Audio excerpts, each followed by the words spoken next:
Hello बच्चों, कैसे हैं आप सभी। आई होप आप लोग बहुत अच्छे होंगे और आपकी पढ़ाई बहुत अच्छी चल रही होगी।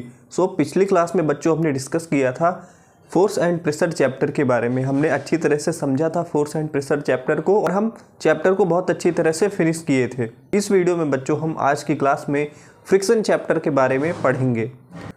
आज की क्लास में बच्चों हम डिस्कस करेंगे फ्रिक्शन क्या होता है, फ्रिक्शन के बारे में समझेंगे, इसके टाइप्स के बारे में समझेंगे कि स्टैटिक फ्रिक्शन क्या होता है, स्लाइडिंग फ्रिक्शन क्या होता है और रोलिंग फ्रिक्शन क्या होता है। इन सब चीज़ों के बारे में डिस्कस करेंगे।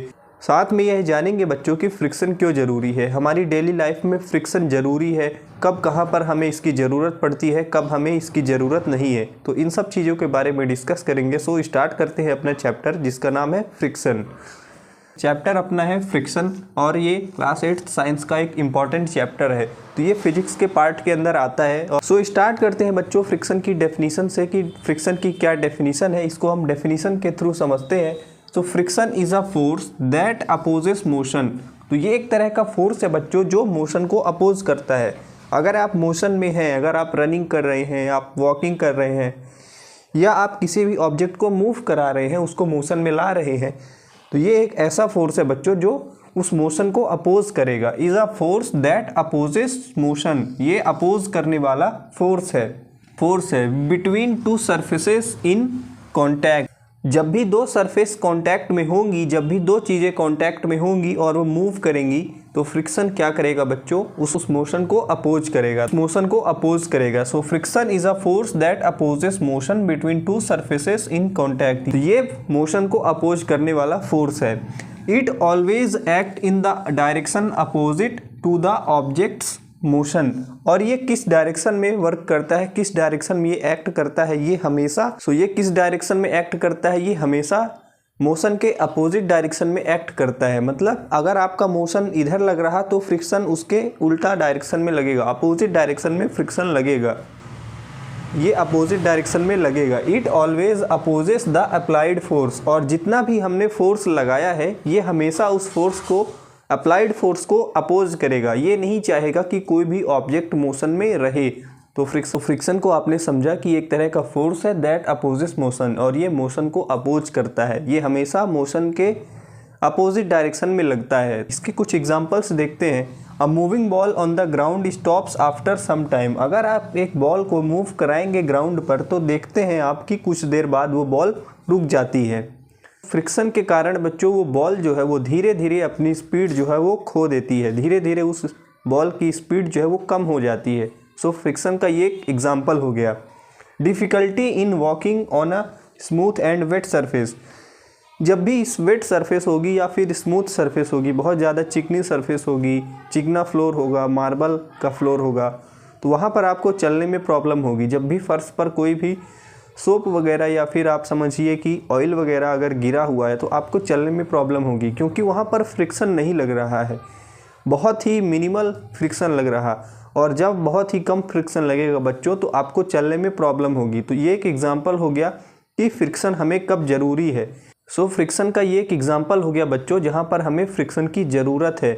इसी तरह जब आप केले के छिलके पर पैर रख देते हैं तो वहाँ पर आप फिसल जाते हैं, स्लिप हो जाते हैं।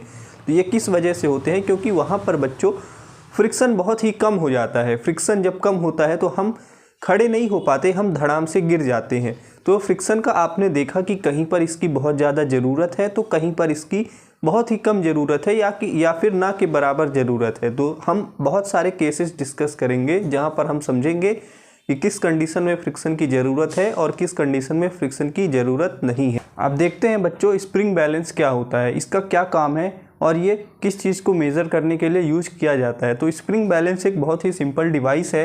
ये कुछ इस तरह की दिखती है। इसमें एक हैंडल होता है और यहाँ पर एक स्केल होती है।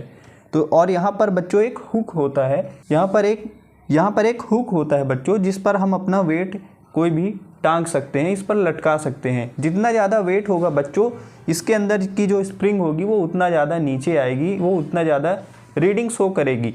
ये नीचे भी आ सकती है और ये ऊपर भी जा सकती है। डिपेंड करता है कि मशीन को किस तरह से कैलिब्रेट किया गया है। तो ये एक रीडिंग शो करेगी। जितना ज़्यादा यहाँ पर वेट आप लटकाएंगे उतना ज़्यादा यहाँ पर पॉइंटर जो है वो रीडिंग शो करेगा। ये जो आपको छोटे छोटे ये स्केल्स दिख रहे हैं इनको हम बोलते हैं ग्रेजुएटेड स्केल्स। तो यहाँ पर ये जो लाइंस दिख रही हैं ये इनका भी कुछ ना कुछ वैल्यू होता है। तो ये जितनी ज़्यादा यहाँ पर वेट आप लटकाएंगे उतने ज़्यादा यहाँ पर आपको वैल्यू दिखाई देगी। तो स्प्रिंग बैलेंस क्या है? A device used for measuring the force. ये फोर्स को मेज़र करने के लिए एक डिवाइस बनाई गई है। एक्टिंग ऑन द ऑब्जेक्ट, जिस भी ऑब्जेक्ट पर फोर्स कितना लग रहा है, हमें ये पता करना है कि कोई भी ऑब्जेक्ट पर कितना फोर्स लग रहा है। इस चीज़ को पता करने के लिए हम किस डिवाइस का यूज करते हैं? स्प्रिंग बैलेंस का यूज करते हैं। The spring coil gets stretched when we apply force. और जब भी हम फोर्स को अप्लाई करते हैं तो इस मशीन के अंदर एक कॉइल लगी रहती है।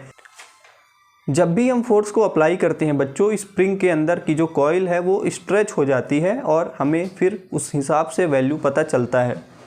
Result is shown on scale, और रिजल्ट जो है वो स्केल पर दिखता है। मान लीजिए बच्चों यहाँ पर हमने कुछ वेट को लटका दिया, इस पर टांग दिया और यहाँ पर 5 kg का वैल्यू आ रहा है, तो इसका मतलब है कि यहाँ पर कितना फोर्स लग रहा है? 5 न्यूटन का फोर्स लग रहा है। तो इस तरह से आप पता लगा सकते हैं कि किसी भी ऑब्जेक्ट पर कितना फोर्स लग रहा है। तो स्प्रिंग बैलेंस के बारे में बहुत ही सिंपल सी चीज़ें हैं कि a device used for measuring the force acting on the object. ये एक सिंपल सी डिवाइस है जिससे हम पता लगाते हैं कि किसी भी ऑब्जेक्ट पर कितना फोर्स लग रहा है। इसको एक एक्टिविटी से समझते हैं और देखते हैं कि फ्रिक्शन का क्या रोल है। तो इस एक्टिविटी को परफॉर्म करने के लिए आपको चाहिए कोई भी एक हैवी ऑब्जेक्ट। यहाँ पर हमने ब्रिक को लिया है यानी ईंट को लिया है, और आपको चाहिए स्प्रिंग बैलेंस। तो एक इस तरह की स्लाइडिंग सरफेस आप लीजिए, एक टेबल को आप थोड़ा सा स्लाइड पोजीशन पे ला दीजिए और वहाँ पर एक साइड आप स्प्रिंग बैलेंस को लटका दीजिए और उसी में आप एक वेट को या फिर आप अपनी ईंट को बच्चों उस पर आप लटका दीजिए। जो ईंट रहेगी बच्चों वो जब आप टेबल पर रखेंगे तो उस फ्रिक्शन के कारण उसका कुछ वैल्यू आएगा। अब इस एक्टिविटी को जब आप मेज़र करेंगे तो स्प्रिंग बैलेंस में वैल्यू आएगा। लेकिन अगर बच्चों इस ईंट के चारों तरफ अगर आप एक पॉलीथीन रैप कर देंगे, इसको पॉलीथीन से कवर कर देंगे इस ईंट को, और फिर आप वैल्यू मेज़र करेंगे तो रिज़ल्ट कुछ और आएगा। सो आप इस तरह से देख सकते हैं कि फ्रिक्शन का रोल कितना इंपॉर्टेंट है। अगर रफ सरफेस रहेगी बच्चों तो वहाँ पर स्टैटिक फ्रिक्शन ज़्यादा रहेगा, और अगर स्मूथ सरफेस रहेगी तो स्टैटिक फ्रिक्शन जो है वो बहुत ही कम लगेगा। तो इस तरह से आप समझ सकते हैं कि फ्रिक्शन का कितना इंपॉर्टेंट रोल है किसी भी ऑब्जेक्ट को मूव करने में, किसी भी ऑब्जेक्ट का पोजीशन बताने में, किसी भी ऑब्जेक्ट का कितना फोर्स लग रहा है वो फ्रिक्शन से डिसाइड होता है। इसके बाद हम और भी आगे की चीज़ें डिस्कस करते हैं अपने चैप्टर में। सो अब बच्चों देखते हैं फैक्टर्स अफेक्टिंग फ्रिक्शन। तो फ्रिक्शन में किन किन फैक्टर्स का रोल होता है, किन किन चीज़ों का अहम योगदान होता है, इन चीज़ के बारे में हम देखते हैं।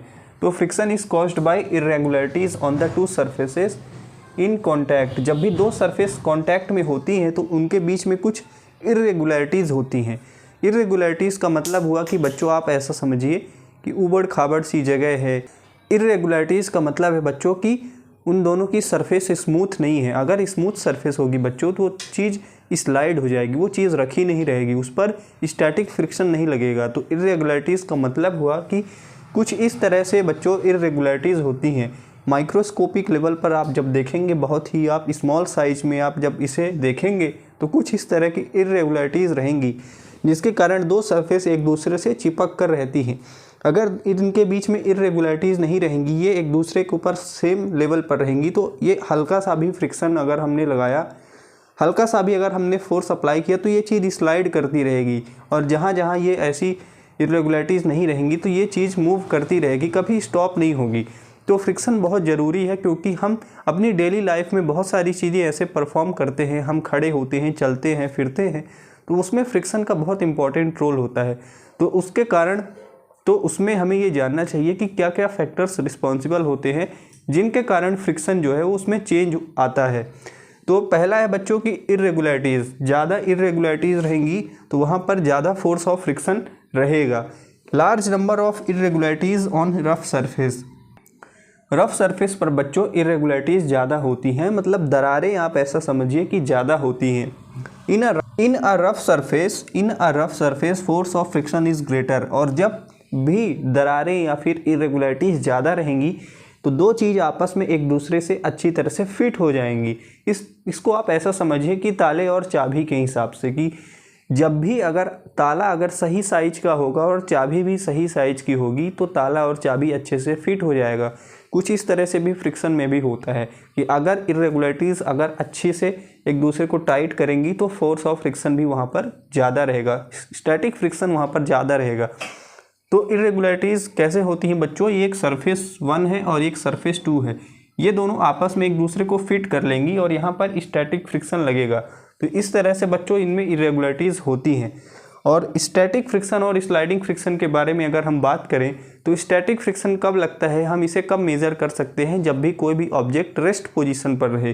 Force required to overcome friction at an instant to move object, कोई भी ऑब्जेक्ट को अगर हमें रेस्ट पोजीशन से उसे मोशन में लाना है तो उसके लिए जो भी फ्रिक्शन लग रहा है, जो भी हम फोर्स लगा रहे हैं, उसी फोर्स को हम क्या मेज़र करेंगे बच्चों, हम मेज़र करेंगे स्टैटिक फ्रिक्शन। तो force required to overcome friction at an instantaneously, instant motion पर, इंस्टेंट मतलब तुरंत, अगर हमें कोई भी ऑब्जेक्ट अगर रखा है उसे हमें मूव कराना है तो जो भी फोर्स लगा रहे हैं, जो भी जितना भी हम फोर्स लगा रहे हैं, ताकत लगा रहे हैं उस ऑब्जेक्ट को रेस्ट पोजीशन से मोशन में लाने के लिए, तो हम इस चीज़ को मेज़र करेंगे स्टैटिक फ्रिक्शन से। ये चीज़ मेज़र होकर आएगी static friction to move object from rest, तो इस चीज़ को हम बोलेंगे स्टैटिक फ्रिक्शन। उसी तरह स्लाइडिंग फ्रिक्शन भी है, ये दोनों फ्रिक्शन के टाइप्स हैं। इसके बाद रोलिंग फ्रिक्शन भी हम देखेंगे।